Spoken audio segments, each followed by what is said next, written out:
Una lunga scia di sangue e di morte. 4 imprenditori suicidi in 10 giorni. Per il Veneto sono numeri agghiaccianti. Da bollettino di guerra. L'ultimo gesto estremo ieri sera, a Schio, Alessandro Crivellaro, 47 anni, si uccide lanciandosi dall'ultimo piano del palazzo dove ha sede la sua società di informatica, e lo fa nelle stesse ore in cui a pochi chilometri a Torre Belvicino si celebrano i funerali di un altro imprenditore, Elia Marcante, logorato dal peso della crisi economica, e a Selvana, nella Marca trevigiana, gli artigiani danno l'ultimo addio a Stefano Busato.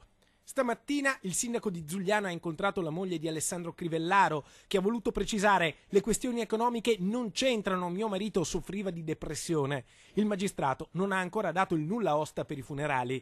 Eppure la scia di sangue va fermata. Crisi e disperazione sono un muro che si può abbattere, ma ci vogliono degli esperti. Così Vicenza, con altri 14 comuni, firma un protocollo d'intesa con l'Ordine degli Psicologi del Veneto. Una rete di supporto a chi ha perso il posto di lavoro, prima ancora che e anche agli imprenditori, con l'idea che comunque la nostra provincia e la nostra regione ha delle possibilità di uscire da questa situazione, si esce insieme.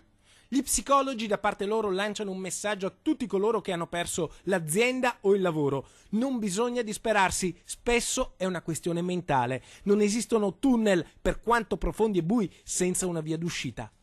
Io non voglio parlare di tragedia, voglio dire che ci sono tutte le possibilità di uscirne. Certo è che negli ultimi 2 mesi nel provincia di Vicenza sono stati persi 1000 posti di lavoro ogni mese. La luce c'è sicuramente, la speranza non deve mai morire, e soprattutto all'imprenditore la prima cosa che gli dico: come sei riuscito a costruirti un'impresa da solo, sarai anche in grado di uscire da questa situazione.